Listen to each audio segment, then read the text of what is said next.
I don't think he was that cold the whole game. He had nice little touches here and there, but the goal obviously made everyone be like, oh yeah, Nwaneri. Let's be honest, from the last time I think he said, stay humble to you guys, he took a mad dip. The best number 6, which is Gravenberch this season. Hey, what's happening, people? It's your boy Strives, or you can call me Striver. I'm hosting again, so you know the intro is going to sound a little bit different. Whatever time you're listening, whether it be the morning, good morning, this afternoon, good afternoon, and this is the evening, good evening. You're tuned into another episode of Podcast Pundits. We're back again.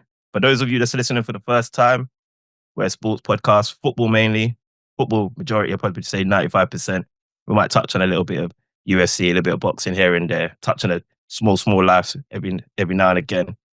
But yeah, we're here to chat footy, Premier League settings, European settings, and I represent Arsenal Football Club. For those of you that's listening for the first time, I'm also joined by my fellow pundits. Dre Man's on the podcast. I'll let you introduce yourself, my bro. Yeah, Dre Man, still an average United fan. Don't matter where we are in the table, I'm still there, still rooting for the boys. It's a tough watch, but yeah, that's what I can say right now. Well, short and sweet, yeah. He said way more than me, boy. And the other voice is another podcast pundit. He goes by the name of Marley Ma. Talk to us, bro. Yeah, Marley Mar here, Man United supporter. But today I'm repping the Santos to get me the good old boy Neymar. You know what I mean? When obviously the team lets me down, I have to go find solace in other teams, brother. And I couldn't wear the Palace kit today. That would have felt wrong. So. Oh yeah, bro. Your Palace is your second team. Conflicted, bro. But I hear you, man. I hear you, bro. I hear you. Joey Nomadic, he's not on the episode this week. He's abroad, just enjoying doing up lifestyle. Del Estrada's still away. They'll be joining us soon. I'm sure Joey Nomadic will be back from next week. Del Estrada will be back in a couple of weeks. But to fill the void, though, we've got two guests with us. Like I told you when I was last hosting, man, we always try to bring in some guests, man, that can add to the quality of the episode, add to the quality of the discussion.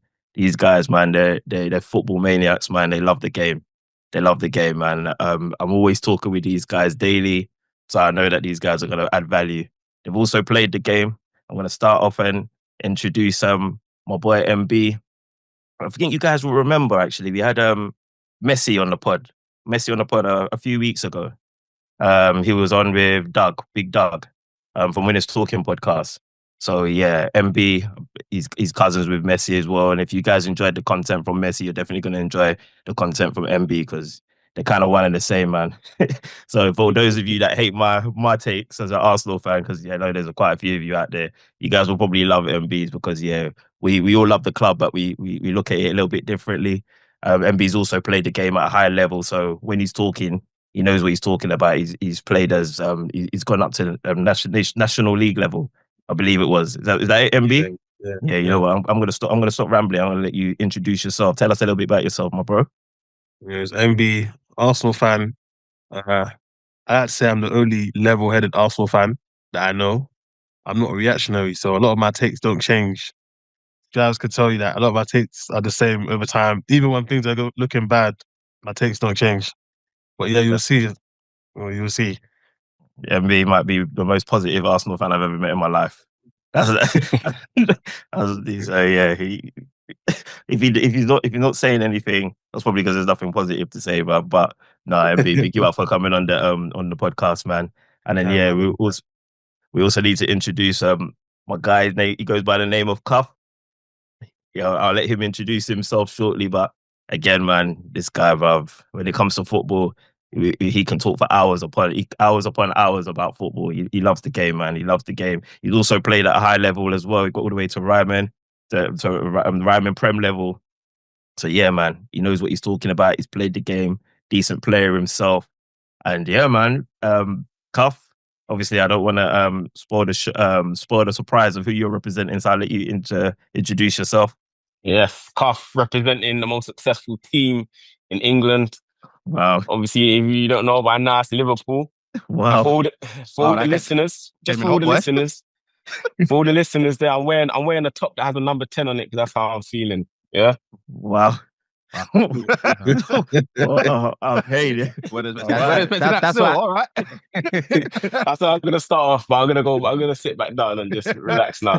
Wow, if those of you thought you was getting a break from the brash takes of Dre Man, yeah, you got another thing coming, man.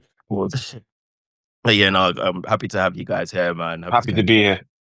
Yeah, so guys, Sick. you can listen. You can follow us on Podcast Pundits _ on both Twitter and Insta. It's just Podcast Pundits on TikTok. We're on all digital streaming platforms. We're developing a presence on YouTube. So yeah, tell a friend to tell a friend. Yeah, man, let's get cracking, man. Let's get straight into it. Before we do, like this one's a quick tangent. Marley Marl, did you catch the UFC? Yeah, man. Yeah, I was disappointed in Izzy, but MVP done well, bro. I was surprised.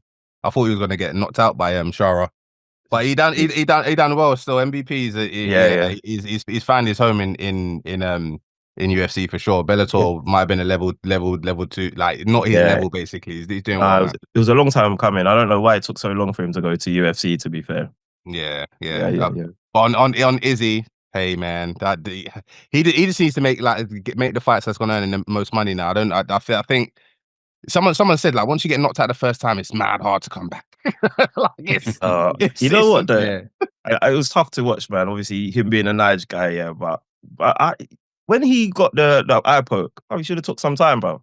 You should have took his 10 seconds. What was it? How long did they give you?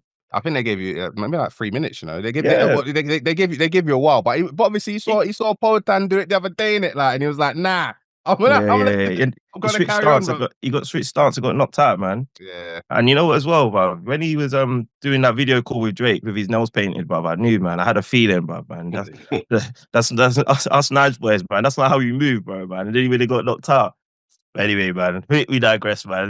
Let's go straight into the footy, man. Let's go straight into the footy. So, look, I want to start off with Arsenal before we get into the big game of the weekend. Just a quick light touch on the Champions League games, innit? So, obviously, I want to touch on how obviously Arsenal, Manchester City started off that week. Obviously, Arsenal play Girona.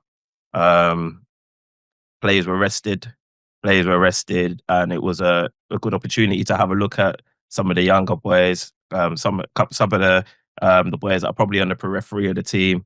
MB, you watched that game, yeah? Obviously, we representing Arsenal.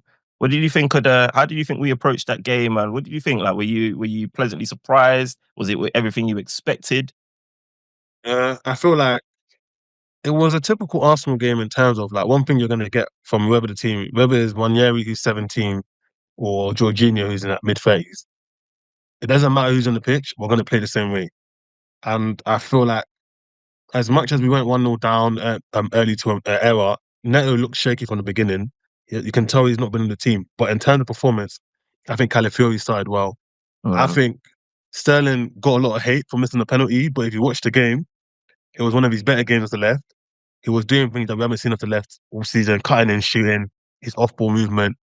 Nwaneri had a good half. I think Nwaneri, people are kind of overrating the performance in that game. I don't think he was that cold the whole game. He had nice little touches here and there, but the goal obviously made everyone be like, "Oh yeah, Nwaneri." Yeah, I agree with you there. I think for me, Partey was probably the consistent performer again, who kind of stood out when even when 1-0 down, he was the one that was kind of putting the energy back into the team. For me, it was a straightforward game. I feel like straightforward game. Odegaard wasn't really great, but our quality was better than Girona. Girona, they had a game plan to try and counter us, try getting behind, try stretch the game, create space in the middle, knowing that Partey and Jorginho don't really have legs like that. And yeah, but I think Mourinho did a really good job. It was a straightforward game for me. Yeah. It was just a straightforward game. Yeah. And you know what? Just to add to that, I thought you know what, the penalty when Jorginho stepped up and took it, because on a couple episodes ago I was criticizing Arteta really rather than the players, because I was like, look, you need to pull rank and let the best penalty taker take it. And when Jorginho stepped up, I thought, okay, maybe Arteta's listening to Podcast Pundits, maybe. I don't know. But then freaking Sterling took a penalty. He tried to give him the Havertz treatment. Last season, just take a goal, man. But you know what's mad? That was that could have been a difference between finishing third and fifth or sixth if they came back and equalised. So that was actually an important moment. It's true. Yeah. And then obviously, Manchester City, they were playing Club Brugge, went 1-0 down. They went 1-0 down, and then ended up winning the game 3-1. Yeah. So and it was crazy because Club Brugge looked like they could have been 3-0 up at one point. They was getting loads of chances. Yeah, so City were done. That's what you thought? I thought they were done. When I saw that Bruce scored, I thought they were done. I was like, I don't know how they're gonna recover from this. Yeah. But then, man. So man. Same. Going into half time, it did look a bit shaky, but it would have been a perfect little story if they got knocked out at that point. Bro, don't worry, man. They got the next round, bro. It's coming. True. Yeah, and for the neutral as well, that's probably a better game to see them get knocked out as well, boy. Because the way they're moving, bro, that Real Madrid is probably going to be the midfield, man. Yeah, the midfield is so old and just like not all they scored as well. Club Brugge, I think it was Nunes. You 1v1 with your winger on the halfway line. It's suicide. You got beaten 4 years. 4 years of pick. Like I watched them, and that's why I was like, this City team, man. Until they fix their problems, Kyle Walker going on loan made no sense. I don't care if he's not happy. He's got to figure it out to summertime. He's got to protect his family investment, bro. What you upset this guy, man? Oh man, yeah. So those obviously 2 games were like the precursor to the massive game on the weekend. I'll call it game of the weekend. Everybody was looking forward to Arsenal versus Manchester City. Obviously, in my opinion, I felt like that game had serious jeopardy. I know MB and I was going at it earlier on in the week, but I thought that game had serious jeopardy for both teams. Like it was a must win. Obviously, the score, Arsenal ran out 5-1 winners in emphatic fashion. Destroyed Manchester City, destroyed them. Yo, when I say I was so happy, so fulfilled. You know what? Even it's crazy because I was talking to Joey Nomadic, who's on the pod, and he said in another group chat, "Oh, Arsenal could draw Man City in Champions League," and I was like, "Ooh, shiver me timbers! Like, why should I be shook at that?" But then last week on the last week's episode, like those jitters were coming in. Like I was a little bit like, "Yo, like this is Arsenal Football Club. Anything can happen." Like I weren't too sure. So obviously we know what's going on in the transfer window. So now I'm just resigned to I just want to enjoy my football. I just want to enjoy Arsenal. So I was a little bit indifferent. I didn't really know how to take this game other than obviously I just want to win. I don't want to drop no points. And if we lose, you know what, we charge it to the game. Just don't get battered. That's I'll be honest with you. That's kind of how I was going into it. So the way we started that game, especially after obviously Cuff is a Liverpool supporter. After Liverpool got that win against Bournemouth, that was an unsuccessful hate watch. So I'm thinking, okay, cool. Like, the pressure's on. So the way we started that game with that, like the first 10 minutes, I thought Arsenal came out of the blocks like with ferocity. I feel like we calmed down. You had a drop off. You had a bit of a drop off, and then they kind of got into the game, and then Do you think Arsenal respected Manchester City too much in the first half? No, I don't. There was a point. Nah, not really. But there was a point where I was getting frustrated with you guys. I was actually watching it with a couple of Arsenal supporters, and you lot were doing your thing where you done your low block. You had everyone behind the ball, and I'm like, why are you showing City disrespect? And I was actually goading my friend, and I was just like, this is what I'm talking about. This is what people are talking about when you're saying you're showing them too much respect. Why are you all sitting back? And then eventually that, I think they scored, and I'm like, look, see what happens. And then you lot got that little break from party, and then man, that was it. You lot showed them the minute you lot showed them no respect, and you just went for it, blew them out of the water. They weren't ready. That's what I was going to say. That City didn't actually. I think for the first 65 minutes, it wasn't even a bad game. Obviously, I thought Arsenal did all right, but I think City, we all know City, they worked their way back into the game a little bit by a little bit. But I think even Pep said it after the game, like, even like looking at the stats up to that point before you guys went on to bang goals, bro, they weren't. Okay, they had faults in them, but they weren't terrible. Like, they were doing all right. They were doing all right. I was going to compare it to Liverpool Arsenal last season when we won 3-1. It was the same kind of approach. We started hot, like first 10 minutes were on your tails, and then we kind of let you into the game. But I think Arsenal do this thing where they don't want to go all out in the first 45 because Arsenal are Arsenal, that strives that to say. You see, do you remember the own goal in the FA Cup? I think it was Diaz, the little ricochet, and it went in. Like, when we're just committing and we do something stupid like that. Yeah. What Arsenal did really well, and I think we won't get praised for it because it looks like we're showing respect, is that understanding that if City, no matter how bad they are, if you give them time and space in behind, they're going to kill you. We saw it last week with Chelsea. Gavardio was bombing in behind like 4 times. There was even like freeze frames of Marmoush having so much space in behind. And obviously, we got 1-0 up. We had a chance to go 2-0, Havertz miss. Don't forget the Martinelli's one that got ruled, that was marginal. Offside. Arteta obviously doesn't like playing football with emotion. To that, he as much as he's an emotional guy, he likes the little chess games. Like, okay, now you have the ball 30 minutes, and you could see from minute 1 that pivot of Kovacic and who was it? Kovacic and Bernardo Silva, huh? And Bernardo Silva had no hope against Declan Rice. Declan Rice steamrolled them the whole game, and like I think I told Strides when I saw the team, I said this midfield is getting killed. Like the legs. Don't worry about the attack. That midfield is getting destroyed. Declan Rice is going to kill them by himself because they can't keep up with him.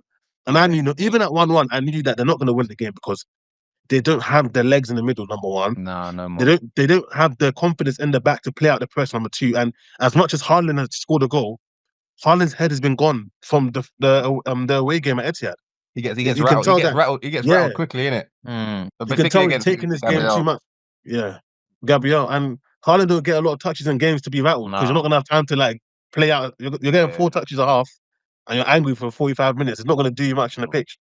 And I just think Sorry, do you think that he's been rattled from this game, or do you think the last, I would say last 5 or 6 games, he's in his head a bit? Because one, he's lost obviously Salah's top goal scorer, and I feel like, do you think it's just this game that he's rattled? Because I've been watching City here and there, and I've been watching he's snatching at his chances a lot. He's missing chances that he would have normally just buried. You know, like when he goes on this crazy run and he'll score hat-trick after hat-trick. Yeah. And like now, I'm looking at him in his one-on-ones, and he's rushing them. He's not even holding the ball up anymore. So do you think that it's a case of this?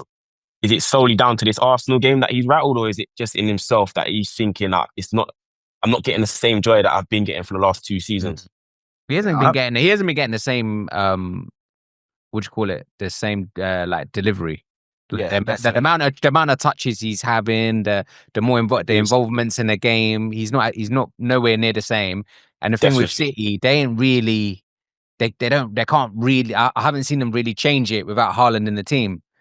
And when he's in the team and he's not effective, then it's like, eesh. Exactly. Yeah, it's not a good look. I think against Arsenal and Gabriel, Haaland strikes me as from what I've seen against in their performances against each other. Like Haaland goes into these games thinking, I'm gonna have him today. I'm gonna win this battle against Gabriel. And Gabriel's been for the most part. Gabriel's come out trumps in a lot of these duels with Haaland. Like, how did Haaland score his goal? He peeled off into the weaker link, right? Saliba. Yo, we're gonna go there. With Saliba, I you did there. What I want to pick up on though, what I want to pick up on that, I think Cuff, you asked. I don't know that Haaland was rattled because of his form. Because if you actually look at it, he's actually started finding his goal scoring boots.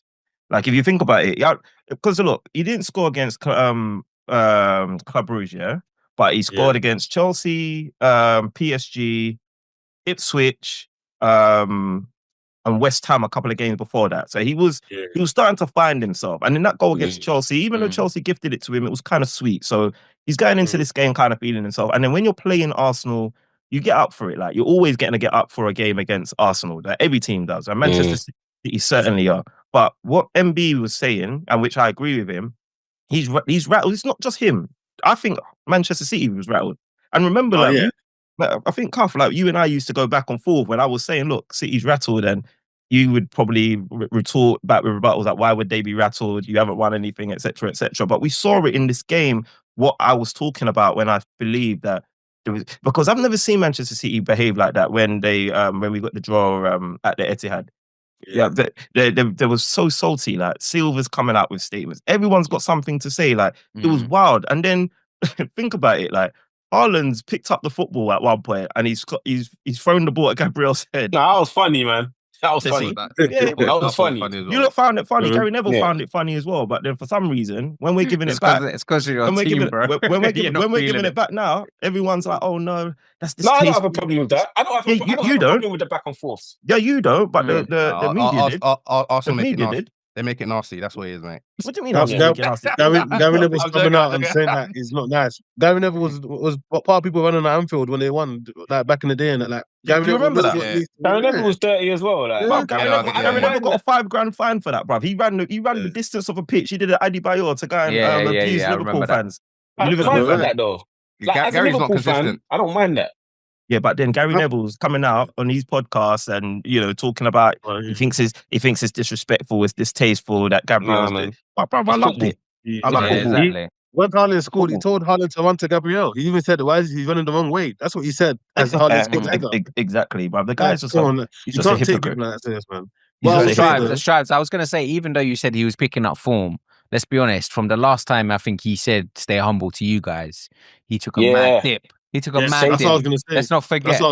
He took a dip, and then he's kind of picked up. Yeah, that's calm. Did you guys catch the interview with Henry? He had like a 5-10 minute interview on CBS with Henry, and they're both talking about what do you hate about Pep. Obviously, in a friendly way, they're not saying I hate Pep, but he's like Henry mentioned. Remember we spoke about the winger thing as well. Yeah, when he said Henry. He told I think I spoke to you about it. He was telling Henry to stay on the wing, and Henry wanted to play more of a central role. Oh yeah, I did see that. Yeah. And Haaland said something very, very similar as well. He said that he wants to get more in the game, but Pep tells him to stay in the box or stay up there. So I think also that that's a contributing factor that he might not be as happy, because if you look at Haaland playing for Dortmund and the way he was playing free flowing football, he used to counter attack a lot as well. Him, Sancho, he used to get a lot of these goals from counter attacking football, from running off the man, and he's not doing that anymore. And they done a segment on Sky Sports the other day as well, yesterday actually, talking about how Haaland's not actually running in behind anymore. There was a chance where a player could have played it over the top because your players were out of position on the left, and he didn't run into the space. And Henry was like, "How can you not run into that space? Why are you not running into that space?" Like that's. You know what I mean? So I don't know whether it's... So you think that's coached from Pep, or you think that's maybe just Haaland? Like maybe because that's a Pep thing. That's one thing with Pep. Obviously, one of the criticisms is that like players go there and their creativity is like stifled. And I wouldn't necessarily say that's Haaland's creativity, but it's the freedom to be able to kind of express yourself on the pitch a little bit more. But Pep, he kills that. Like you see that with Grealish, like. Something ain't right there. I think. Do you know what it is though? I was gonna say, I feel like what Haaland is struggling for more is understanding that. Think about it, when Haaland joined City the last 2 years, he knows that realistically, even if he's getting 4 touches a game, he can do with it knowing that the game doesn't really lie in his hands. I'm not trying to say. This season is like the first time in his career where it's been a thing of like, I'm getting 4 touches a game and we might be 2-0 down before I even get my first touch. And now, where he's rushing things, he can take his time, dink it, be cheeky about it. Exactly. Because it's like there's actually pressure on it. It's like what we say of Havertz. Havertz doesn't like scoring at 0-0, but at 4-1 he'll slap the top bins. But for Haaland, he's never been in a position where he's got to score and it means something, if you know what I'm trying to say. But then that's still for scoring's sake. But that still lends credence to your original point when you said like Haaland lost his head because he was playing Arsenal, because that's only happening when you go up against when you're going up against Saliba and Gabriel. The last 4-5 games, City understand that last 4-5 games at Arsenal, it hasn't been a lot of goals, but they understood that Arsenal are coming to you now. Like last season, end of the season, what you saying? Don't come Ed to play for a draw.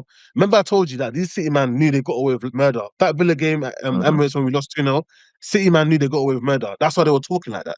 And this season, when we came in and Pep only brought in Gundogan and Savinho, I said to you, Pep's boying it because when Rodri went down, you saw all the players going to panic attack. Stay humble, all of that. It's because they understand that they're screwed. It's October or September. We've got no DMs. Then Rodri's the only player that is irreplaceable on that team. KDB can't even start games. Gundogan's 34. Kovacic is in the minute Rodri went down, we were killing them. At 11 versus 11, we were killing them. We were smoking them. Like it was. What happened yesterday could have happened back then with the way we were moving to them.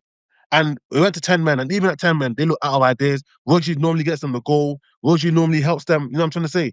That's why they lost their heads. And then you watched it. Every game after that, every midfield battle they lost. Arsenal lose to Fulham, Southampton. Every game they were losing. They were winning 95th minute headers from John Stones. And I was like, this City team didn't prepare properly for life without Rodri. Now they've obviously gone and try and fix it now, but it's too late because as much as you want to sign this player here and there, Marmoush doesn't change nothing for me. Maybe not this season, but the thing getting ahead of the rebuild for next season. I think I make them. The guy they signed from Porto, very good player, very very good player, and he will help a lot. He will help a lot. Who's that? They're going Nico. Nico. A very very good talent, and he's going to help the midfield be shored up. But their midfield is toothless. Like when Man United beat them within the last 10 minutes, I said it then. City get one goal conceded, and if teams start going at them, they don't know what to do at all. I agree. It doesn't matter who they're playing; they don't know what to do at all. That's what I was going to say. It's interesting because Rodri, they've actually put his name forward for the Champions League, isn't it, for the next round? So I don't know the last 16. So I don't know how far he is away from coming back. That's insane. He's not playing for the season. They're wasting their time. But you know what? I want to name my World Cup. I was going to say it's well strived as well, but obviously Man City as well. What MB was saying, bro, they've conceded 35 goals more than even Man United. Worst Man United team ever. They're shipping goals, man. 5-1 happened. You saw every goal was just one person behind. There's no one there. Yeah, no, they was there to be picked off. But there was something that Marley Mal mentioned that I want to touch on because look, Gabriel and Saliba, like I personally think these two are the best centre backs in the league. I've been saying it for the last couple of seasons of Podcast Pundits, but bro, this season, and I'm only going to limit it to Arsenal. Cause I see Kobbie shaking his head because obviously I know he's got VVD in the mix or whatnot. But it doesn't Kanate, please. Let's do less of that. Let's do Kanate. Let's do less of that. Kanate, make sure you mention Kanate. That's all I'm saying. Kanate was very nearly on our watch list, and I'll let you know what our watch list consists of when we get to that part of the show. But I wanted to ask you boys, this season, Arsenal's best centre back, it's slightly been Gabriel. Not slightly, it has been. No, it has been. It's not slightly. It has been. And let me add to that because you see Haaland, like what Marley Bar said, he actually gave up the battle with Gabriel and he went to go and pick on Saliba and he left with something. He actually left with something.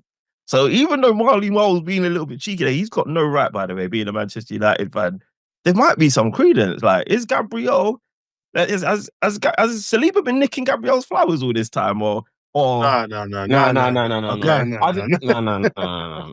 at all. I just think he's Saliba's a different level, man. He's just I don't think he's hit the heights though. I don't think Saliba's hit the heights that he's hitting last season. I think Gabriel. Yeah. You see it with Van Dijk, how there. I feel like Van Dijk gets it as well. When Saliba first came up, thing, Van Dijk, your time's up. When you play at a certain level, things start to look normal. I watch Saliba body paint his way out of pressures for fun, week in, week out. And it's so normal to me. If it was anyone else, they'll clip it, they'll post it on Twitter, they'll go crazy. Saliba plays at a certain level that is not normal. Like he's breaking lines, he's driving with the ball, he's playing on a halfway line by himself, no pressure. And it's getting to the point where it's such a formality, and because he's not an aggressive type, big tackles, there's nothing to clip.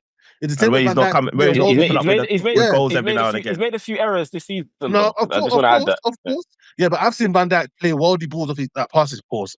Off his left foot and no one will talk about it because he does it so many times. But he played a 40-yard pass off his left foot. You know what I'm trying to say? But you might see Konate make a last 6 tackle. That's going to get clipped up.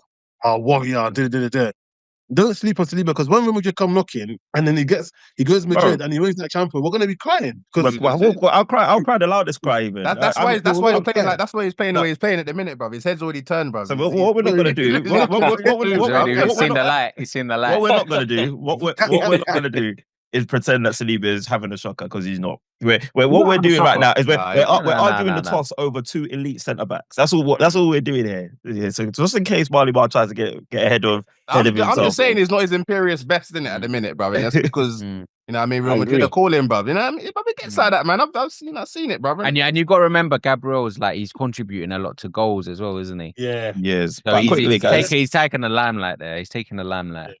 Quickly, He's guys, because scoring I want to equalizers and everything. I need to just because I can't move off of this segment without touching on MLS. That's Myles Lewis-Skelly. I can't move off this segment without touching on Nwaneri. I can't move off this segment without questioning Cuff. Here we go. Phil Foden's main defender. I can't move off of this segment without touching. I think Kai Havertz, we've spoken of him small. He left with a good goal and assist, to be fair. So I think he had put in a great performance. And with Kai Havertz, I just want to say quickly that he doesn't do anything that he's not meant to do, like, in my opinion. Like, the guy we expect to perform. I expect Kai Havertz to miss chances. If I'll be real with you, I expect him to miss chances, but I also expect him to work his bollocks off pause. I expect him to move himself about. I expect him to maybe pop up with a goal here and there. So I think Kai Havertz is doing what Kai Havertz is meant to do. Like, but when he misses and everyone starts going crazy and like, oh, Kai Havertz is crap. Kai Havertz, like, no, like he moves like he's not got a sense of urgency, kind of the way like Berbatov plays. Body language. But bro, like the guy is, in my opinion, like I've been saying it on this podcast, bro. Kai Havertz, bro, man. And you might have to give him the world class tag soon, bro. You might have to give him a world class. You have to give him a world class tag. You might have to give it to him. Yeah, bro. Are we talking about Skelly? Let's talk about Skelly. Let's talk. Real bad boy. Still, let's talk about Skelly. That's the first Haaland of the day. Yeah, just delete. I was joking with the world class tag. Yeah, anyway, delete the Havertz bit when you do the editing. So I was gonna say, but Myles Lewis-Skelly, bro. Haaland didn't know who he was apparently the last time we played. It looks like he knows who he is now, man. He looks like he knows who he is now. Go on, Marley Mar, you wanted to talk about. You've been hyping Lewis-Skelly. Talk to me, like obviously, you're Arsenal's biggest hater, but you seem to find love in your heart from Lewis-Skelly. No, bro, real recognize real, bro. When you got players, bro, I give them their flowers, bro. When obviously Saka was coming, you get me, and people were saying, "Oh, he's not going to be able to get Pepe out of the team, bro." Keep it true, bro. Saka's better than Pepe. Been better than Pepe for a hot minute. But yeah, Skelly, bruv, top player, bruv. Like everyone keeps on saying it. You obviously seen it on the internet. Like mad press resistant. He's just mad confident, bruv. Like assured, like beyond his years, man. Carries the ball well. I didn't know his natural position is like as a midfielder, innit? But left back, bruv, it's gonna be hard to take him out of that spot, man. Special. Did you see him playing for England? I know. Absolutely. Newcastle's got Lewis Hall in it, so I know he's doing his thing at the moment. But and obviously he's a bit older, he's played a bit more games. But in terms of like England's prospects moving forward, can you see him getting in England? Can you see him doing it at left back, or do you think he'll move further forward and maybe play midfield? Maybe I want to see him in midfield. To be fair, maybe is it? What you reckon he's going to snatch Kobbie Mainoo's chain? No, I want to see Kobbie Mainoo a bit more advanced though. But I want to see Lewis-Skelly in centre mid.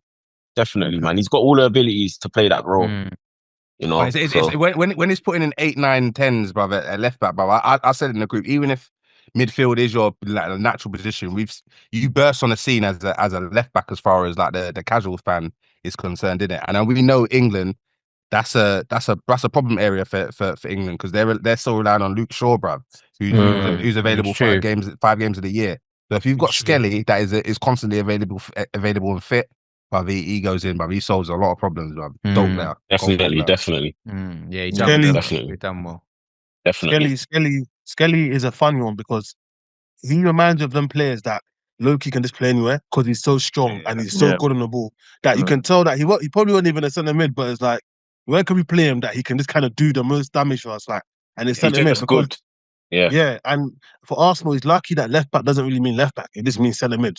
Like our left backs don't play left back in that kind of sense. You're gonna invert, you're gonna get on the ball a lot, you're gonna pass around, you're gonna like break clients. And Skelly's biggest strength is that he waits for you to try and get tight to him, and he's just gonna sprint you. And once he gets his arm in front of you, you can't get near him. And him and Nwaneri have this confidence that they play with. It feels like they go into training together, thinking we're better than all these men here. Like they're older than us, but we're better than these men. Like they got that arrogance. Like 15 Charles, I don't think you remember the preseason game when Skelly played one volley free ball to like Jesus in like 2 years ago when he was a young G, and everyone was like, "What, Skelly? That Yeah. how can you?" And I was like, "You can tell this youth knows he's better than Bear Man already." And people are like, they're like, "Oh, this guy come out, he's so ready." You feel like when you're playing with Arsenal, and you got like Saka as your mentor, you got people like Declan Rice that are gonna talk to you and let you know how good you are, and you're playing for a team where you can tell Arsenal mentality is always us against the world. Like these men are in an environment where they're gonna feel themselves, and it's gonna be like, yeah, you watch them come on the pitch. I saw Nwaneri come on the pitch for 10 minutes, and he came on and started running rings around Bernardo Silva like he's a little boy. Yeah, and it's crazy. He's hands up screaming for it. Now, he's hands up screaming for the ball to Declan Rice at 17 years old, demanding the ball in the 90th minute, where like Mercer will be like, let me just jog, get my pictures for Instagram. We won 4-1. Yeah. He said, no, I got to leave it. Myles scored. I got to score as well. Yeah, and it's crazy because we've seen such a development of Nwaneri, even from when he was getting almost charity minutes against West Ham and we was beating them like 6-0, and we was just like, have the ball, like do something with it. Now, like you said, he's popping up, he's demanding the ball. That phase of play that led to that goal was beautiful as well. 36 passes. Every Arsenal outfield player got a touch of the ball. I think that was the most amount of passes that led to a goal since September 2023 as well. That was beautiful. I can't lie, when I see him play Strives, it makes me sad, man. The only reason it makes me sad because I'm thinking United, they sold Greenwood and I know exactly what you mean. Is that arrogance that they have as attackers from young? Bro, you just know when they come on, they're gonna do something. They're gonna do something. Yeah, come on, step over, near post, like, and he was 17. That kind of stuff there, yeah. When people are like, take time with one, I said he's got 7 goals at 17, and he doesn't even start. You can see it. You can see it in him. Like you can actually see that he's not these man's level. He's wearing Tiempos. He's never wearing like when a man's wearing Tiempos, you know he's got shot power. Yeah, he's serious man. Bro, Tiempos. When I see him, I'm like, yeah, man, this guy's not playing about. Yeah, he does have an eye for goal. He has a serious eye for goal. Arsenal under 18s on his Insta. He knows damn well he ain't played under 18s, but he's kept it in there on the fake humble things. I know he's like them kind of players.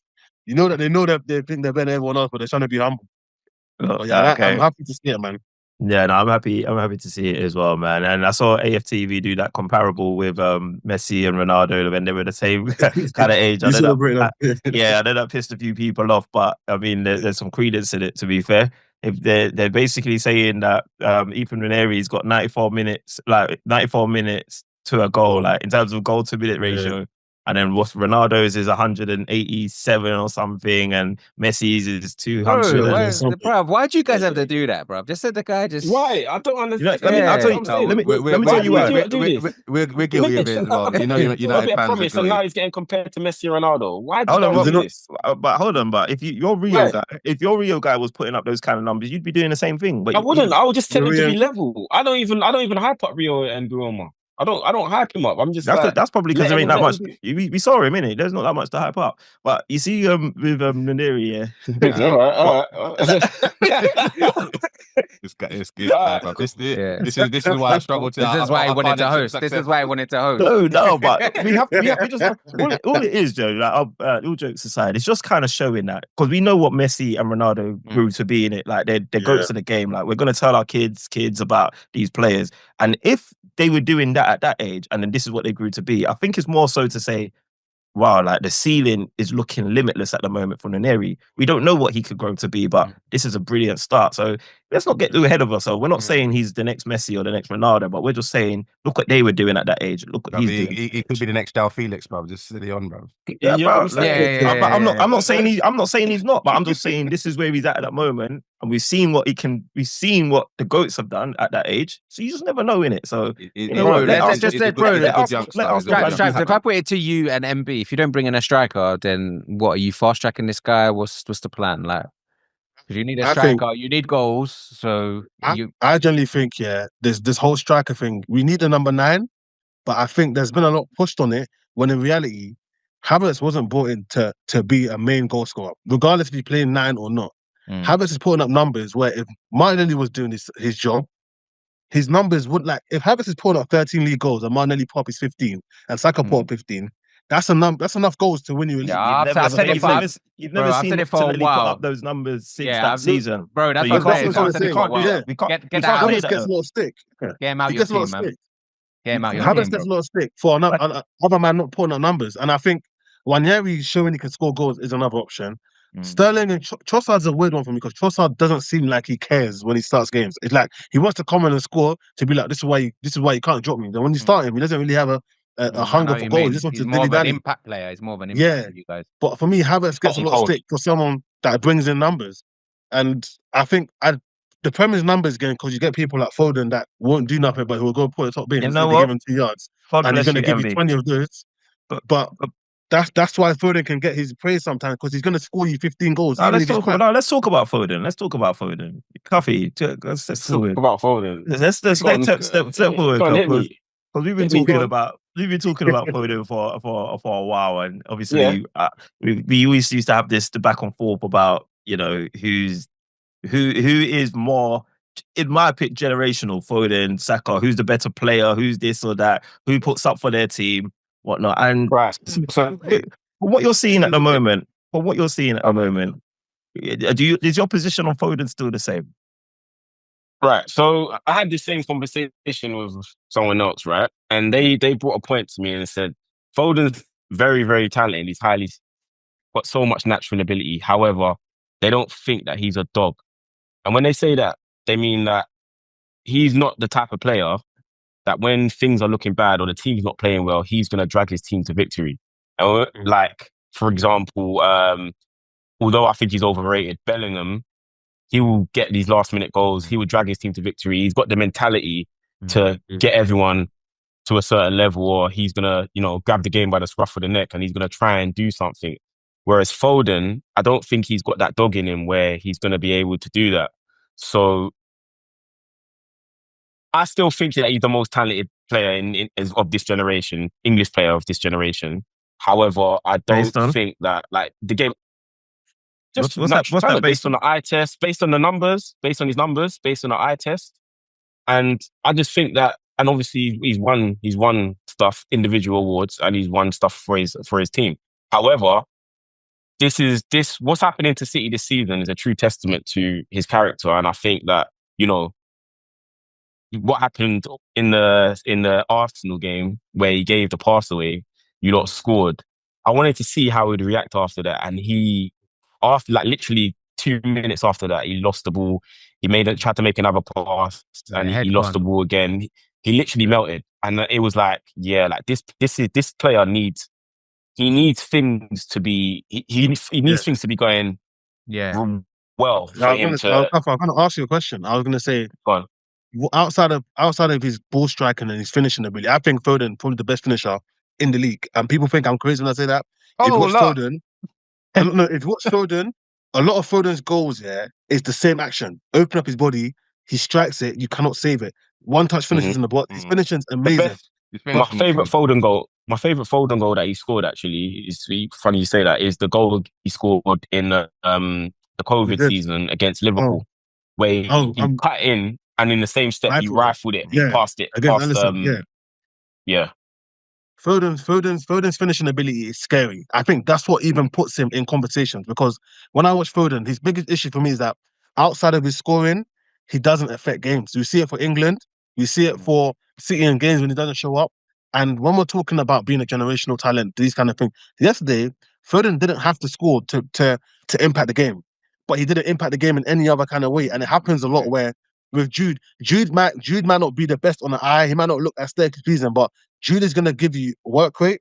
He's going to try and get a goal. Yeah. He's going to try and impact the game. And even if it's a game plan as well, it's like, okay, what the Madrid game against City last season when it was 3-3 or they drew at Etihad, Bellingham didn't do much. He was just running around like a headless chicken. But in the moment of brilliance, when he brings the ball down and feeds it to Vinny and they score, it's going to tell he's adapting his game. I'll watch Foden get on the ball. He'll try something. It don't work. I ain't got KDB to play him the ball. Rodri's not there to play him the ball. I can't get my shot off. I can't score. But then Ipswich, when they're dominating and then he gets 2 goals, Sky Sports are going to post most goals in 2025 for Foden. Couple sent images. Comparing him to real talent. No, but you know what it is? You said you mentioned obviously Foden, if he's not finishing, he's not doing much. But I actually think the opposite. I actually think his biggest strengths are him getting in those pockets, playing on a half turn, him being able to beat players because he's small, he's nimble. and he's tricky. I actually think those are his strengths. I mean, he's very good at getting in the box and getting a shot off and things like that. But I think his biggest strengths is being hard to pick up and just being a nuisance in those attacking areas. However, the reason, going back to me saying that he's not a dog, the reason why I don't think he performs for England is that you've got players that occupy his space. Like obviously you saw it with Bellingham and Foden. Nah, and that's weak, I just man. think, Let him land. Let him land. You got to let him land. Let him land it. I think Bellingham bullied him out of that position and was getting in his pockets. I don't think Foden Foden don't want it. really showed Foden any doesn't sort want of. it now.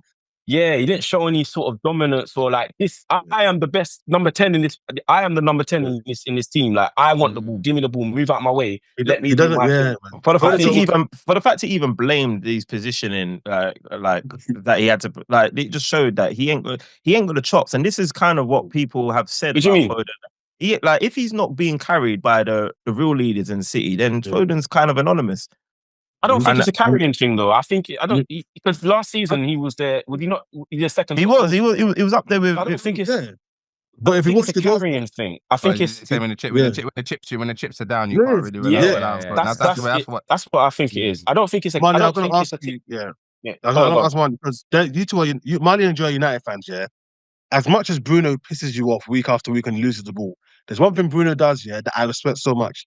They can be 7-0 down, they can be 8-0 down. He will go to the halfway line and get the ball. He knows that, okay, cool, I need to impact this game somewhere. I don't care. Let's have pride. I don't feel like Foden has pride. If Foden's having a bad game, that's it for him. He's having a bad game. I agree. I've seen Saka have bad games, and Saka said, I'm going to affect the game differently. Okay, I'm not playing well, but I'm going to try to contribute. Bruno will have a bad game nearly every other week. Yeah. He's going to contribute away.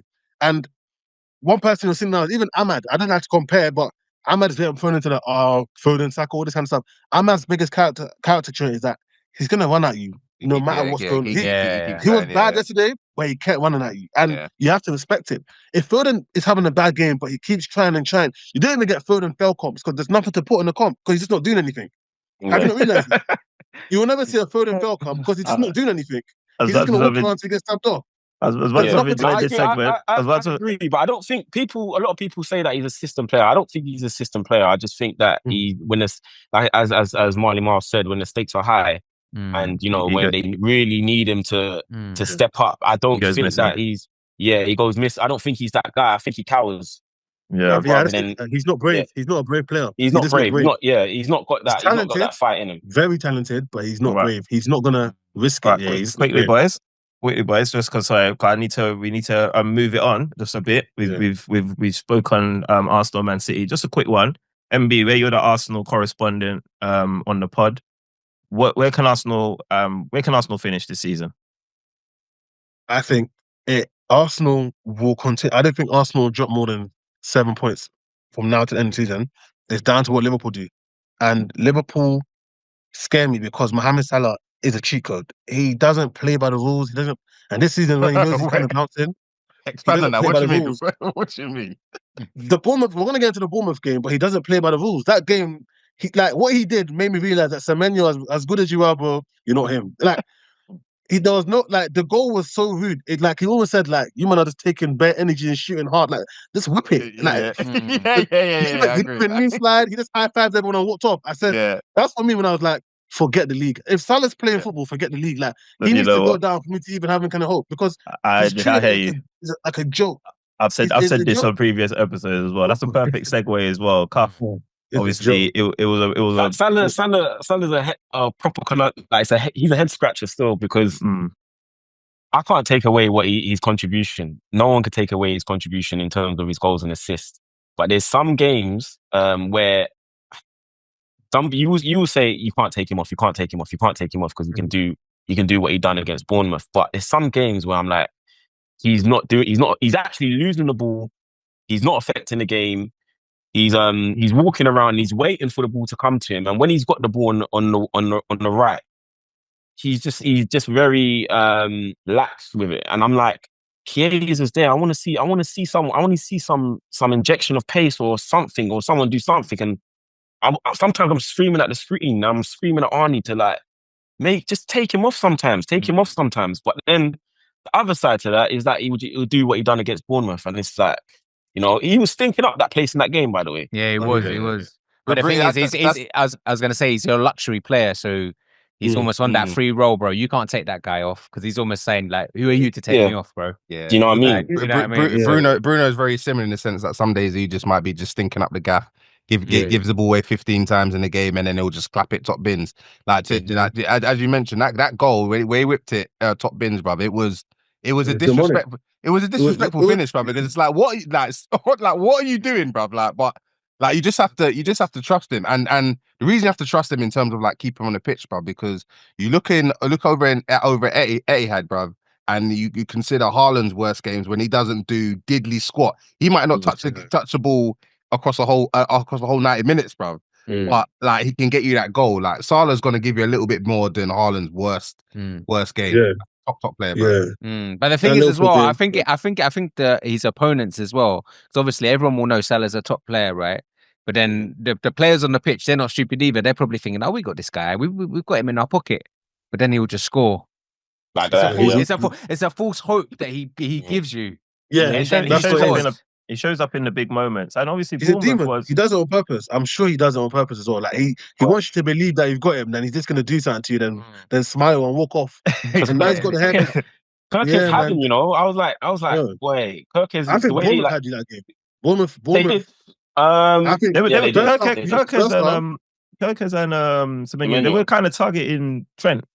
Yeah, that's just normal though. But they were really going to the point where Gravenberch had to literally position himself more towards the right to offer protection to play that Jordan Henderson role. Because they were really going for him. I've seen hundreds of games where people are targeting Trent. He's always going to get targeted because one, Salah doesn't track back as much as he should because he's up there, and two, because one-on-one Trent isn't very good at one-on-one, so they know how to target him. But Bournemouth definitely should have come out with something or got a goal at least. But man, that was a big win. Trust me. Yeah, man. Do you think the last two games we've won? It was Brentford away, right? When you scored two, like Brentford and Bournemouth, very big wins. And I think teams are underestimating how good Bournemouth are. I don't want to back Bournemouth again personally because that team, they're an attacking free-flowing machine. Semenyo is both-footed. You've got Kirkers, who's like a wing-back killer. You've got Private in the form of his like Bournemouth. There was times when I was watching Bournemouth play out the Liverpool press and they're beating them and they're going down the line and they're playing with a confidence where I'm like, Liverpool can be got at, but you have to take your chances because Liverpool will kill you off. And don't you think that was very annoying? Because on another day, you've seen Bournemouth take. You saw them take the chances against Nottingham Forest. On another day, Clive buries that chance. He's actually on good form. That open goal miss was an abomination. That open goal miss, I was so fuming. And even he's done it twice as well. Apparently, carbon copy. On Twitter. Like it was exactly the same thing that happened. Crazy. And I swear there were some other chances as well. I think even Semenyo had a chance that he did. Yeah. That guy, he's a problem as well, by the way. I think Liverpool should be looking at him. Like, I want us to take Kirkers first, though. I think he's impacting that. You need a. But I think Kirk is going to end up at. I don't want to say it, but I know either like a Madrid. Madrid don't really have a good left back right now, and Bournemouth ain't got no like staying power. Madrid are scouting like they're back. You never know though. They might take Davies though. Soberslide might do his magic, work his magic. Yeah. Same. You might have to. Agent Soberslide. Yeah, man. So, what was I going to say? So, obviously, with that performance, Cuff, obviously being a Liverpool fan, was that a champion's performance, or would you put that down? Was it luck? Was that just a battling performance? Did that performance make you think? Did that give you think? You know what? I'm looking at the champions of the Premier League. It was with performances like that. Yeah, it was a significant win. However, I didn't look at Liverpool and be like, we played well. I looked at that game. I came out of that game going, boy, we got away with murder there. One, the penalty that could have went either way. To be honest with you, what was it? Was that a penalty? Because I mean, when you looked at it in real time, it looked like he tripped himself up. Yeah. To be honest with you, do you know what gave it away though? I didn't even know it was a penalty. I thought it was going out for a corner. When the referee blew the whistle, I thought he was blowing for a corner, and then he blew for a penalty. I didn't see what happened because it was from far, but what gave it away for me was Lewis Cook's reaction. He didn't. Normally, as a player, if you didn't think that you committed a foul, you'd be screaming at the ref, protesting like, "No way, blah blah blah." He's diving. He just stayed silent. He looked to the ground and stayed silent. So I'm thinking he must have done something here. Yeah, I know them. But then it's contact. The contact's not enough. You definitely know them ones, boy. Yeah, like. But then at the same time, if the referee didn't give that and the game finished, I wouldn't be screaming, "We should have had a penalty. We should have had a penalty." So it went either way. We got it. We got the fortune, and then we took it. But that game was very, very lucky. I wasn't happy with our performance. No, definitely not. So do you feel like week after week though you're getting a bit? Is that last season when you won late at thingy when Nunes scored ahead, and then like the next week, now you drop points, and then you get into a cycle of like you're not looking convincing week after week these days, and you got Everton next week, right? And Everton, they're looking at their own fight. Like Everton look like they're just up for it now. Yeah, you got to remember those fixtures that we played though. Bournemouth away is not easy. They've beaten you. They've beaten City. Of course, they've beaten Chelsea. So yeah, they've been giant killers, to be fair. So I think that was a massive win for Liverpool. I think Brentford as well. Bournemouth are better than bare teams. I genuinely think Bournemouth are better than bare teams. Like I was asking my boy, getting through those fixtures. Like I was like, I just wanted us to get through those fixtures anyhow. We got through those fixtures. You guys have away fixtures. Do you have a lot of away fixtures though? I feel like first half of the season you had a lot of home games, but the big games are going to be away now. I know you got Man City away. I expect nothing but a win. After that, what you lot done to them, I expect nothing but a win. I'll be vexed. If we don't win that game, I'll be vexed. I'll be more vexed if we didn't beat them than drawing against Bournemouth. We need like there's no way. Like I don't think they'll be able to if they don't improve their midfield by buying that Nico guy. No, he's an issue. I'm very angry. He's a problem. But if they don't get him, then or he's not playing. If they do that Bernardo Silva and you'll kill them. And Kovacic midfield. I'm looking forward to it.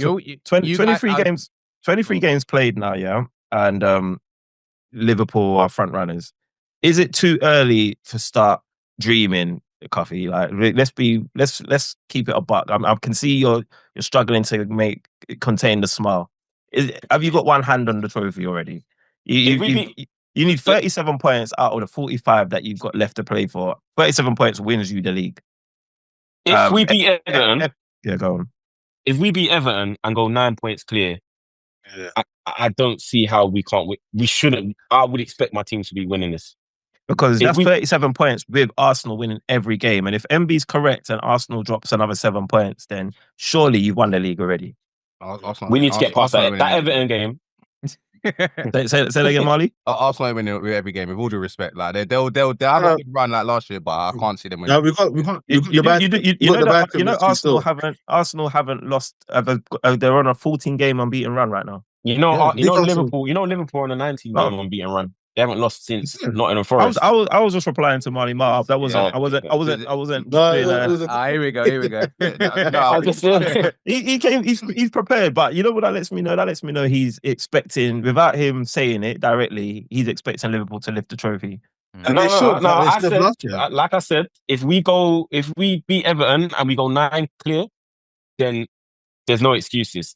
We should be winning even if you there's no because excuses. obviously because you've got to play Arsenal as well, so that's going to be a massive game, right? By then, that's in May, isn't it? Is that in May? Second to last game, so yeah. Second to last game. That's fine. I think it'll be wrapped up by then.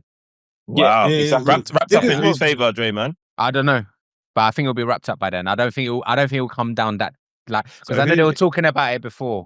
But so how can you? I don't know. And then you got us at Anfield, and when's the last time you beaten us at Anfield? When's the last time you won at Anfield? That's what you're asking. When's the last time you beaten us? We don't need to. You need to beat us. We don't need to beat. You don't know what the situation is going to be there. When's the last time you beat us at Anfield? Because the draw's not going to be enough. That's fine, but I think it won't be enough for you. You don't know how it's going to play out. Me personally, Liverpool are going to drop points.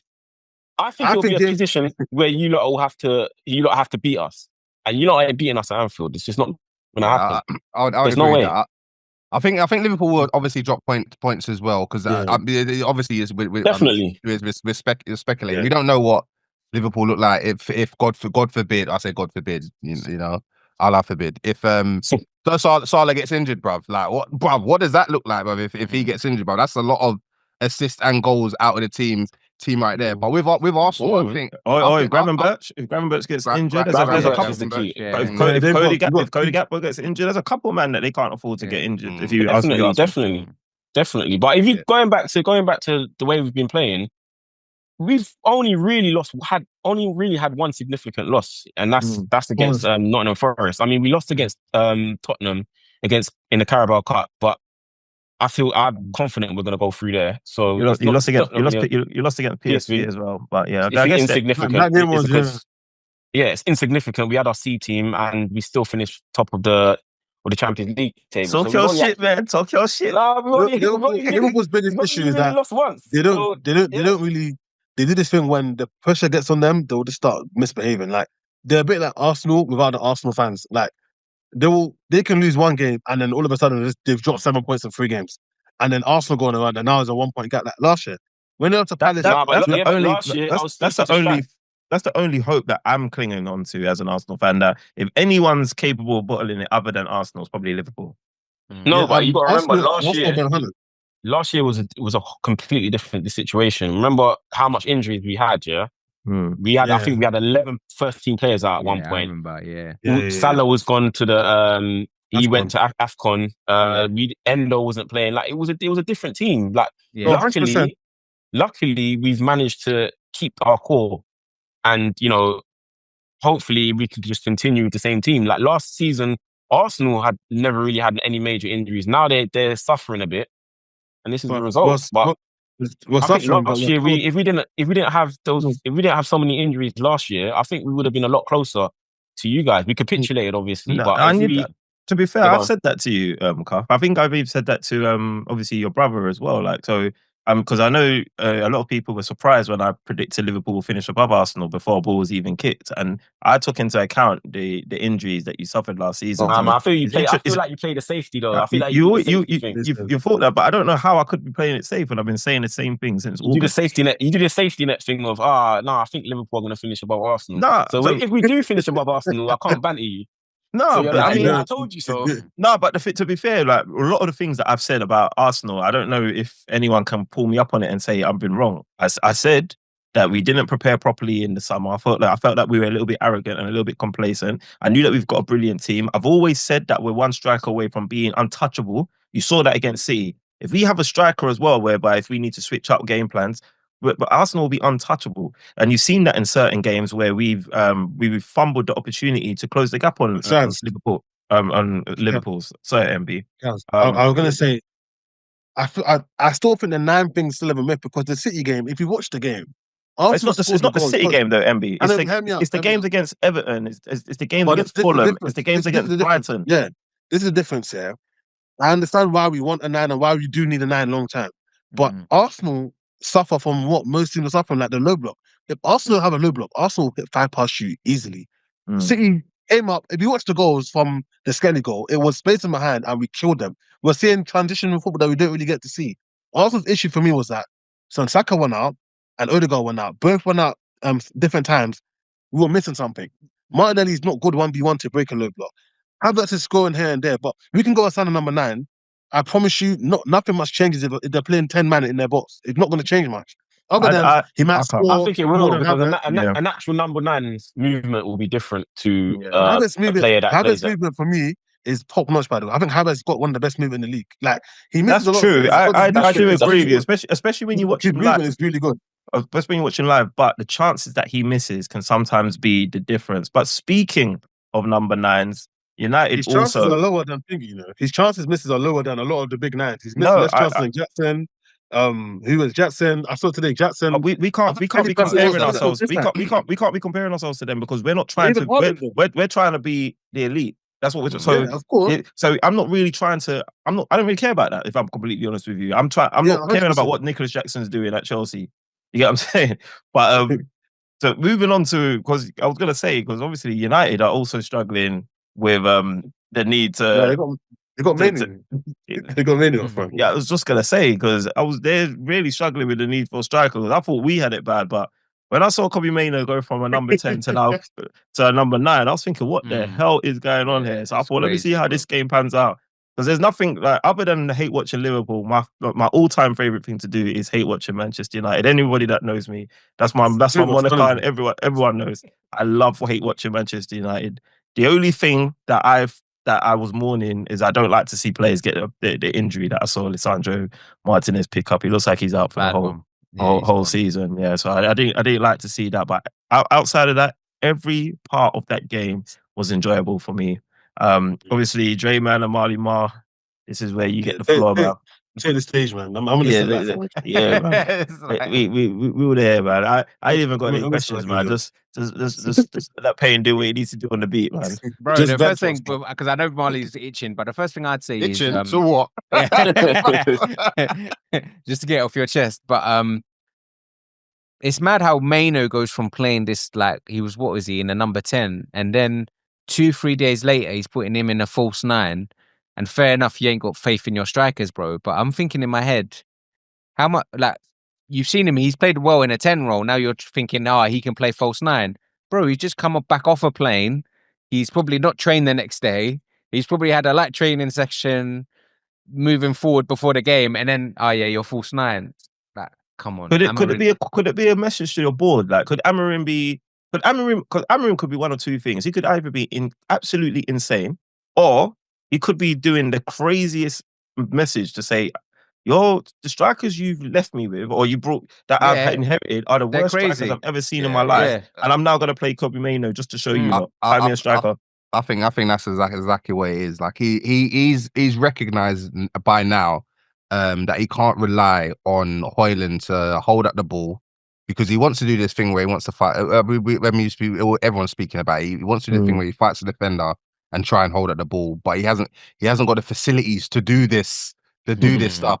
And Xerxes, he's best characteristic, and it's not even that great, is that he's up top and he tends to drop in and try and bounce it, but his passing, like his 5-yard passing, isn't particularly great either. It's not snappy enough, and you're not going to get any goals from that brother either. Like, so he's seen Mainoo with the ability of being somewhat press resistant and being comfortable on the ball, and thinking, all right, I've got a better chance if he's up top, because he can hold out the ball and lay it off to the wingers and try and get some joy out of Ahmed and Garnacho. So for me, like it sounds crazy in the sense that you like, obviously it worked somewhat midweek, but he was playing more 10. More 10, So it's a crazy idea to do it, or it looks crazy on paper, but like the reality is, bruv, we might get more out of seeing Mainoo up top than we're seeing Haaland and Xerxes from those guys personally. So I'm but now that you've seen it, would you say? But before I even go into that,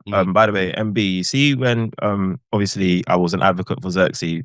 Let's blame Marley Marl. So this guy, he went to Italy.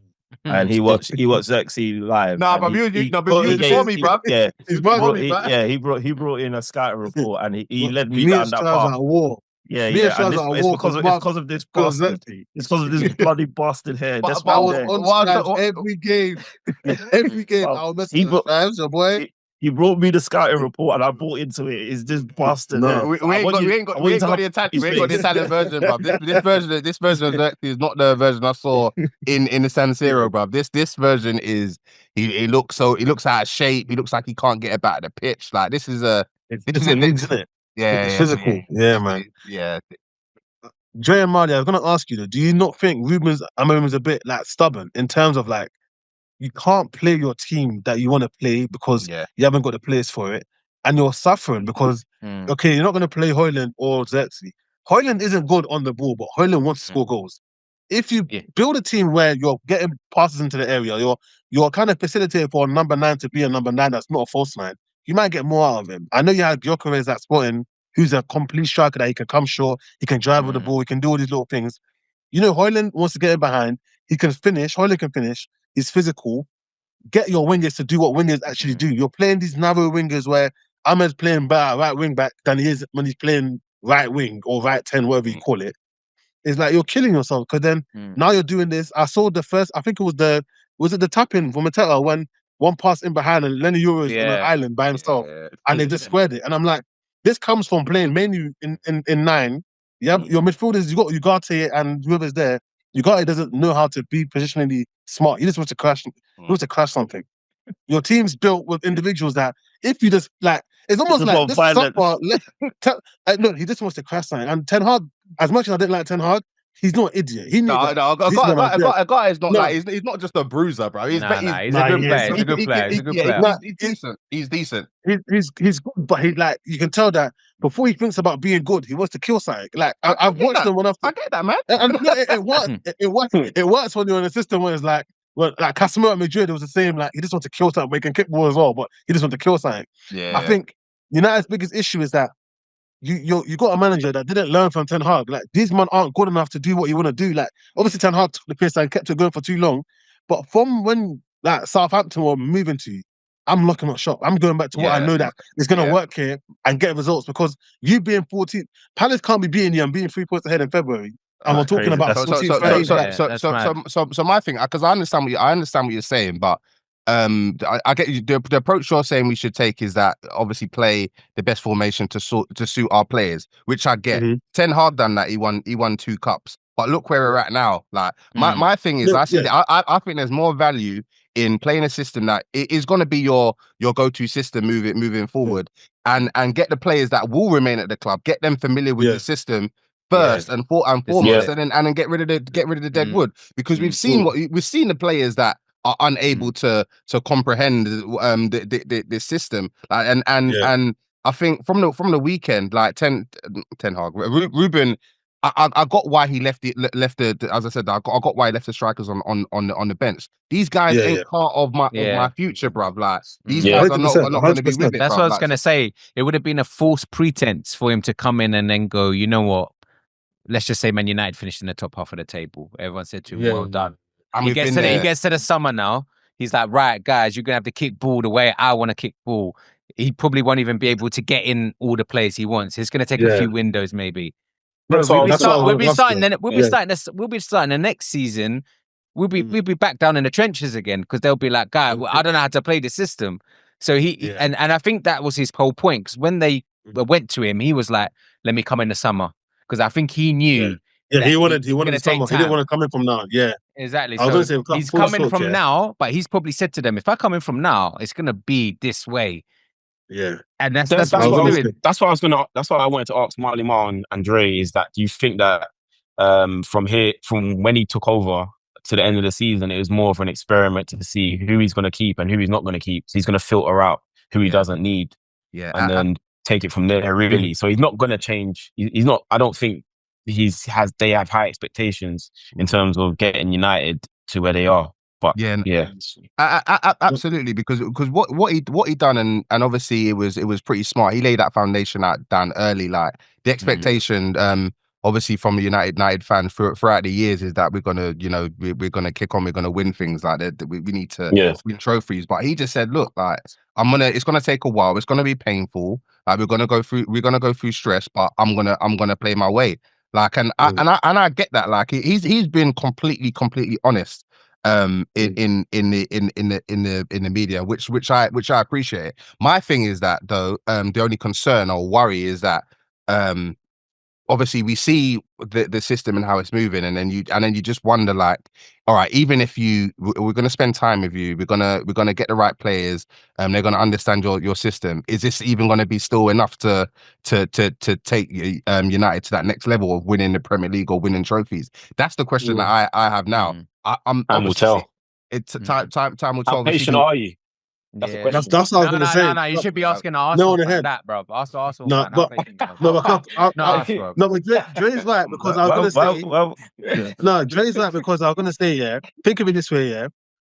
Amorim is going to come in now, and if United finish 14th, 13th, whatever, now you can't really attract the players you want to. You ain't got nothing to give to them. That's not United, bro. Nah, trust me, because you're going to have to. Arsenal had to sign Mari. You had to sign Pablo Mari. Shabs, were there. Like Arteta came in, he went to play this kind of football. I told these man that they're going to be suffering for about Pablo 3 to 5 years. It was Dennis Suarez on loan. You're going to have to look at your targets. The Dorgu guy that you signed, it might be one of the worst 1v1 defenders I've seen in Italy. Like, he's really bad, but he can play the way you want to play, so you work with it. You're getting an Aiden Heaven who's playing Premier League 2. He's not even playing. But if I throw the ball, back in your court, bro, Arsenal are at the top, bro. What's January saying? Like, you need a striker. Why are they not coming to you, bro? Why are they not coming to you? This isn't first off, this isn't the Arsenal segment. But he's saying about how we can't attract players, bro. But we've seen that, like, come on, if players want to come, they want to come. Like, players have come before. Also to that point in terms of attracting players, like United we've been there, we've done that, brother, and that system doesn't work for us, bro. Like we just about to say that we can get the biggest, but big names with quality. Come on, like we look at guys like Pogba came and Pogba, Ibrahimovic, Di Maria, one of them. I'm not talking about big names. I'm talking about more targets. Like I remember when Arsenal wanted when we had Aubameyang issues, when Arteta first came in, we tried to get Vlahovic. We put down 70 M. He rejected us, bro, for Juventus.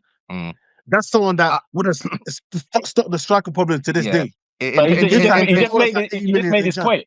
Yeah. In terms of targets, I think Arsenal's probably a terrible example. I think what United have been doing recently, and I'm probably saying that in the last 18 months, like we're looking at positions and we're getting players without names effectively, and it's more in tune to what Liverpool would do in terms of like they're trying to identify. Liverpool won't spend the 60 million on an 18-year-old centre back with 1 year on his contract. But, okay, we're doing a mix of both, because you look at we got a guy in midfield called Coney or something like that. Yeah, he's Coney, got the talent from France, the 18. Yeah. Cold, brother. We've got a few of them in our system. So. Boy, hopefully. I said to Marley the other day that we're trying to win the league with kids, because that's from what I can see. Can I ask you something? You've got Cheeto coming. That takes years.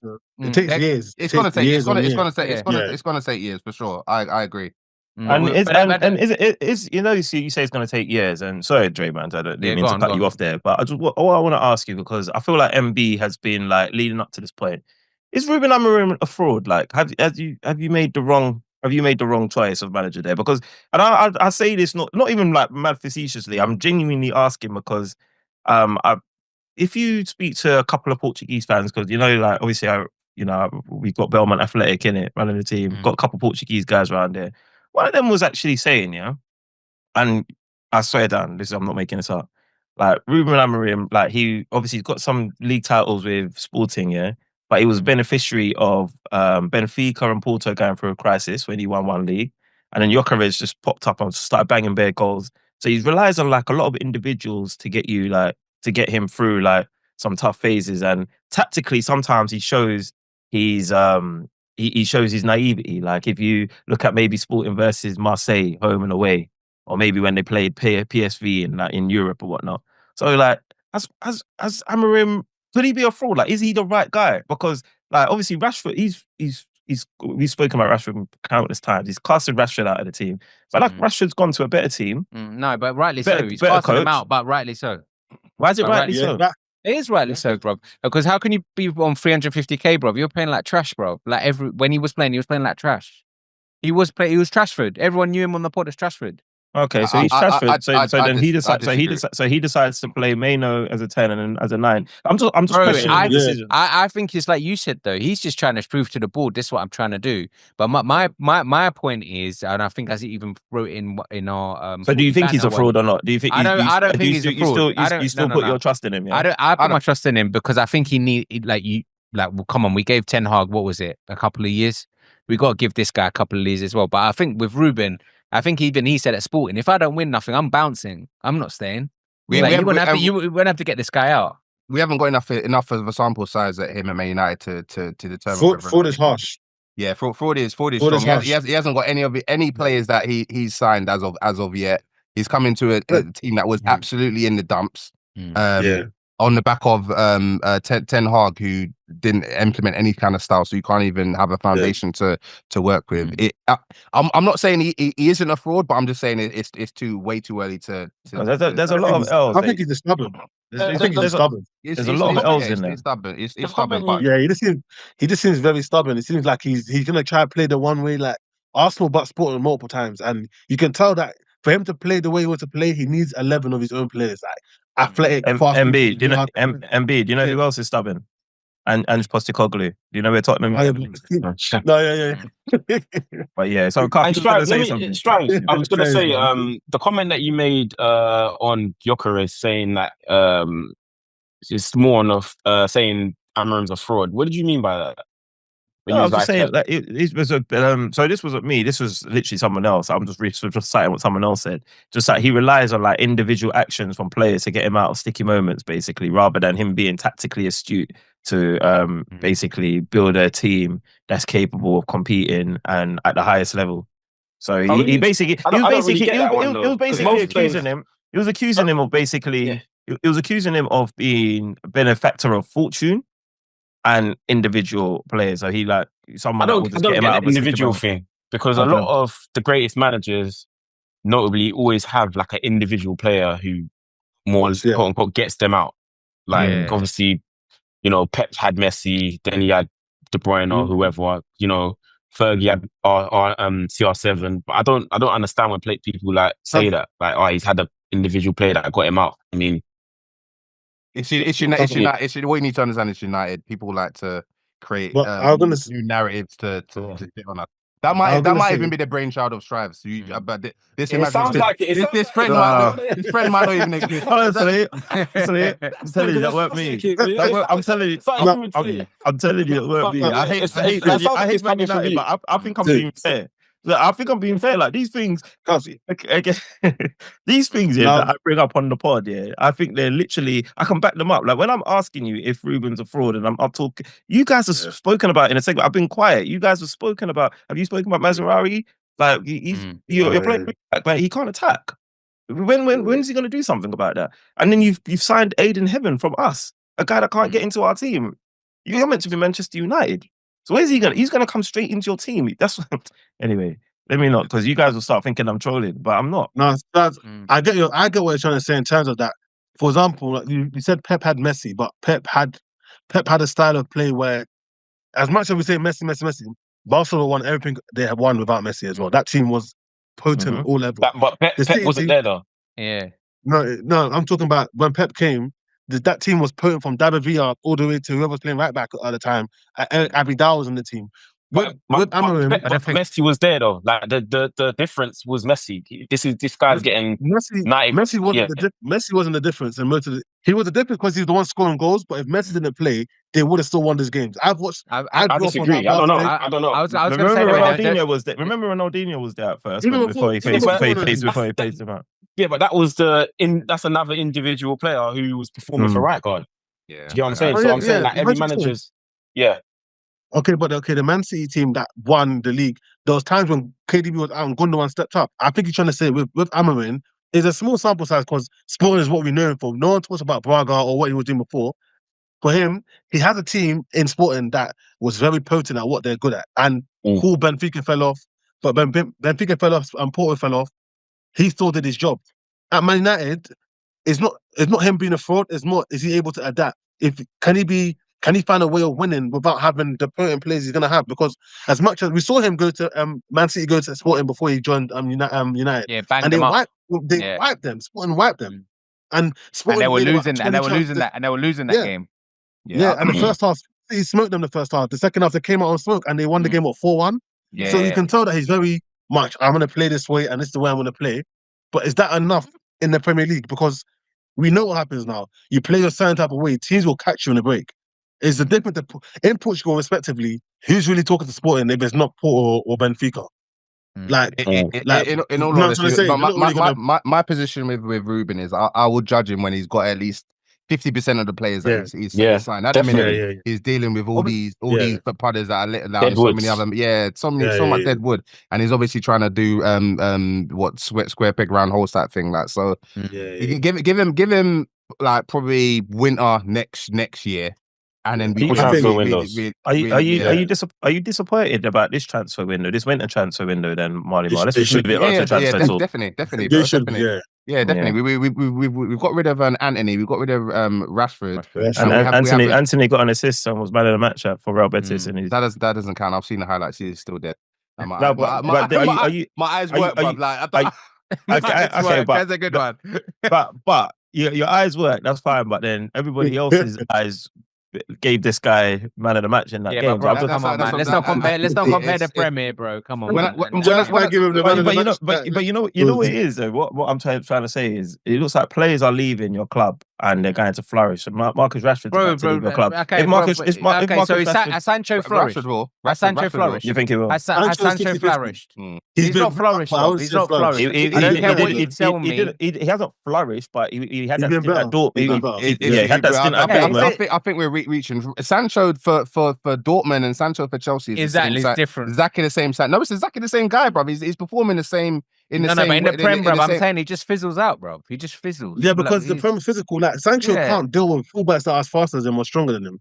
Germany is all fun and game. He'll be in the game, and you think, yeah, this guy is gonna push on now. Then Right, second half kicks in, and then my bad, I derailed it. Transfer window. So you're disappointed, whatnot. Who do you need? What do you need?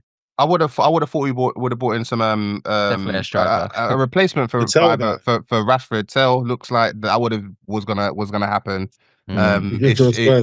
Spurs are looking like they're trying to get the option now, as well as the loan deal.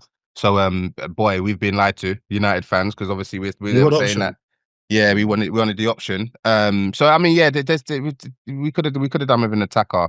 Sancho, not Sancho, Rashford and Anthony being out, we would have thought someone would have got replaced. But I had to get rid of Garnacho as well. We tried to get rid of Garnacho. And Dre, as a United fans, what's your take on the whole Garnacho saga?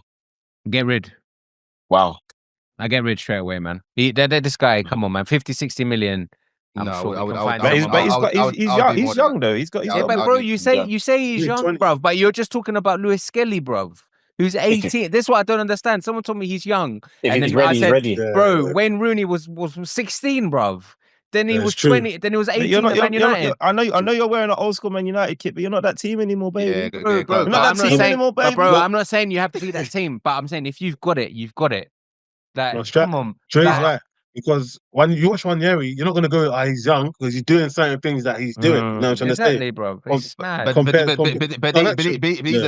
these are we're talking about. No, but I'm not saying he's young. Are generational talents. Like you look at Garnacho. Garnacho is a good youngster. He should have been. That's what I'm trying to say. I'm not trying to say he's young, so spare him. I'm saying he's young, so isn't there more potential to build on him? Absolutely. That's what I'm saying. I'm not saying it in the way that you think I'm saying. I'm saying because he's young, should you not maybe rather than just offload him, maybe readdress maybe how you're handling him, how you're coaching him. Maybe I don't know. As I said, that was that Dre said sell him for 50 million. I wouldn't sell Garnacho for 50 million anywhere. But I would if we got this right offer, like someone was crazy and putting like 80 to 90 million for him, then he goes. But right now we can't let Garnacho. No, we can't let him go now because we'd have no one. I think that's the reason why. Yeah. Everyone knows that if we were Chelsea come in and give us 50 million, we need the money as well. But we're saying Amorim's going to be like, so what am I left with? What am I playing with here? So I don't even think of the thing that he really loves him. I think he's just trying to see what he can do. He's going to come in the summer and he's going to might go, I'm not sure what you've shown to me, bro. Garnacho's issue is that he hasn't developed since he's come out. He still plays the same way like he was 18 when he's come out. And you know the biggest thing I was going to say. In his mind, Ruben, he put that 11 on the pitch against Crystal Palace. He thought that was his best 11. We had nothing from the bench. Impact 0. Because all the players that he thought were good were on the pitch and they weren't performing. So I'm thinking if Garnacho's on the bench, at least he'll try to come on and then you think, okay, he's going to try and do something. But we had nothing from the bench. So it was a flat performance. We got beat by Crystal Palace. I mean, Wharton came on. He like last year he was unbelievable. I think he's out for 3 months. Come on, one turn-in ball and then like one ball from Salah. I think it was like behind the defense. Cut the whole team open. I was like, that's too easy. It's a confidence thing, but at the same time, you guys will have moments when you look like you're fanning your feet under Ruben. You might win a big game or come back when you beat Fulham away, which ain't easy. Yeah, and then you'll go on to lose at home, and it's baffling because it's like, you can beat Fulham away, who are a very good team, and going there is not easy. But then you'll go at home to Palace, where arguably you should be winning that game 3-0. You won't win the game. But you know what it is as well. I don't know if these players can handle this intensity that he wants as well.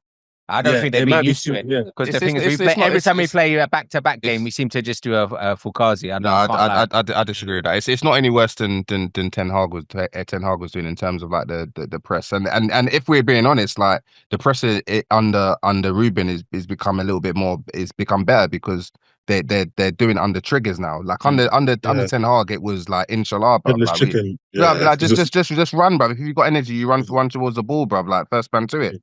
Like, so yeah, I don't think it's a fitness thing at all. I think that it's Yeah, I think it's a confidence thing. I think it's a pressure. I think at home you guys feel way more pressure, especially when you go 1-0 down at home. You can hear the crowd groaning, players get into their show. When you're away, you got nothing to lose. If you lose 4-0 away, you lose 4-0 away. The fans, there's 2,000 fans in the crowd. United's a very big.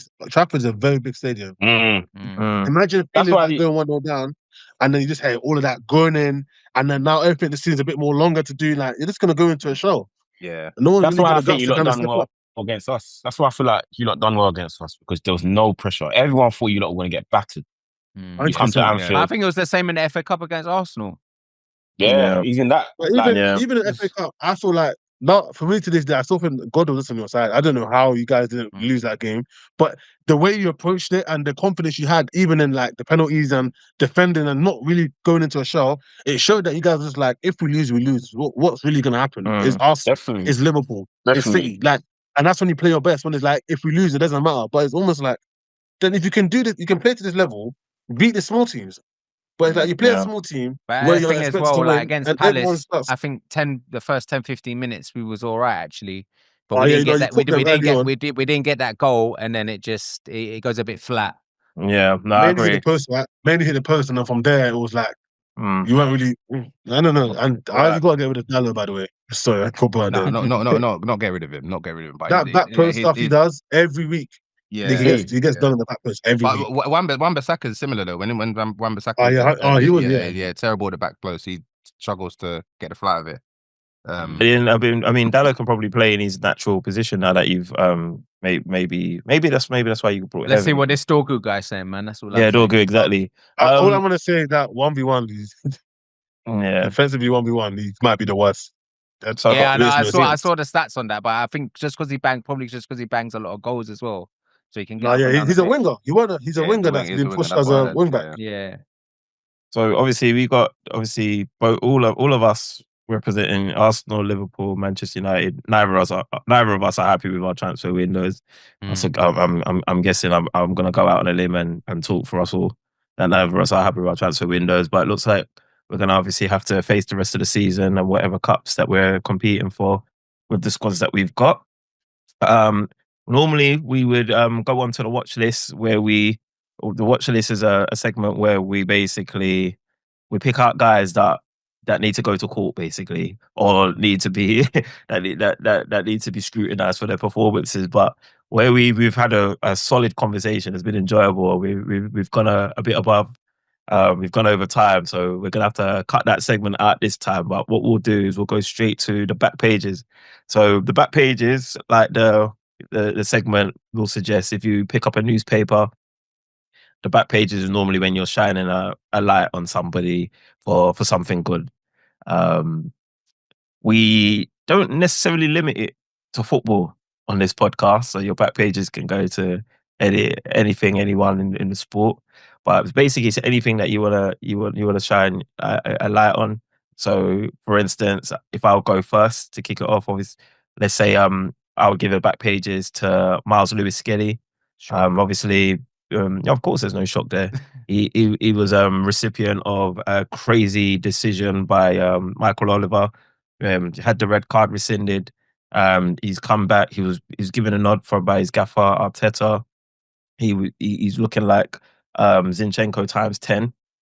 What's happening, man? He's banged. No, He's banged. I'm doing my back shit, pages. I'm doing my back pages. Can you let me do my back pages? He's banged his goal. He's done the Haaland celebration. Right now, this guy can't put a foot wrong. So, that's what a back pages would look like. So I'm gonna give the guests the floor first. Let them pick someone. Cuff, we ain't heard from you for a little bit. I'll let MB go first. MB, yeah. Yeah. I'll give a back pages to Declan Rice. This one is because I feel like the last couple of months he's had so much disrespect on his name. I feel like people have been talking about him like he's not Declan Rice, that he's like a fraud. 100%. The price tag's been coming up, and I think ever since he's got over his toe injury and he's come back in, he's been immense. In the 8th position, the last few games, he's like ragdolling teams by himself, especially the Wolves game with 10 men. You didn't even know we had 10 men because he was playing like even at 11. He's an engine, and you can kind of see who our on-field captains are performance-wise, in like Gabriel and Declan Rice, but he deserves his own shout out because I feel like there's been a lot of disrespect. And yesterday, 2 assists against Man City, a stupid pass for the Nwaneri goal. Like even the first goal, he's one touch pass to Havertz. You can tell that he's on a different level and he's enjoying his football again. So he just needs his flowers. Yeah, no, I appreciate that, man. And in 2025, he's created 6 big chances, the most in any player in the Premier League in 2025, Declan Rice. So yeah, man, that's a good shout still. Cuff, you thought only one? I was going to give my back pages to Van Dijk, but I'm going to go and give it to the best number 6, which is Gravenberch this season. The best midfielder this season. Outstanding again against Bournemouth.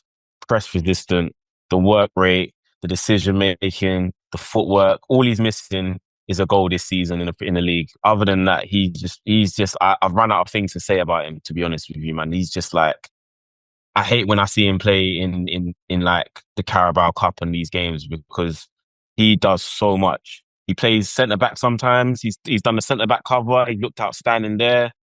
He's just outstanding, man. So I just want to give my flowers to him. Yeah, man. This is what a proper number 6 looks like, you know? Not just rigid, not just forward, back, left and right like certain number 6s. He's been phenomenal. I had a feeling he was going to respond to back pages. Like you're very petty. You're very petty. A bit of flavour, you know what I'm saying? Not just sideways. But yeah. So like, I just want to give my flowers to the midfielder of the season. M.B, don't respond. Let him have it. let him have it. So Marley Mar, who's your back pages going to? I am gonna go for a Man United player via proxy of Nottingham Forest. I'm gonna go with Langer. Hat-tricks of assists this weekend is making Chris Wood look amazing, bro. Making him look like one of the best strikers in the Prem. Yeah, bruv. I think his second cross, bruv, like pinpoint to Wood is having a decent little moment in a minute. So yeah, I'll go for Anthony Elanga. Dre Man, who's your back page? Mine was actually Elanga as well, but because Marley was giving it to Elanga, I'm actually going to give it to probably someone who's gone a bit unknown. I'll give it to Raya. Just for the amount of saves, the crucial amount of pause on that, though, yeah. Pause giving it to Raya. Nah, he's kept you in the games, man. He's kept you in the games, bro. He's pulled off some important saves for you lot. No, I agree. And I think he's like one of them guys who's gone under the radar. Not many people talk about it, but like speaking from a team with a fingers keeper in Onana, like their weight in gold. Raya is he's doing his thing, man. Bro. Well, look, that was the back pages. Guys, that's been us. That was this episode. Man, I really appreciate Cuff, really appreciate M.B. Appreciate you for coming in, man. That's good. No, definitely, man. No, you guys being there. Thank you, guys. Great performance, guys. Me on, man. Yeah, definitely, man. Added solid value. Marley Mar, Dre, man, you guys as well, man. You hung in there, man. I didn't know what your performance was going to be like after the way Manchester United's going on, but I got to give it to you, Pauls, that you guys hung in there still. Guys, we'll be back next week, man. Tune in every Tuesday. We out.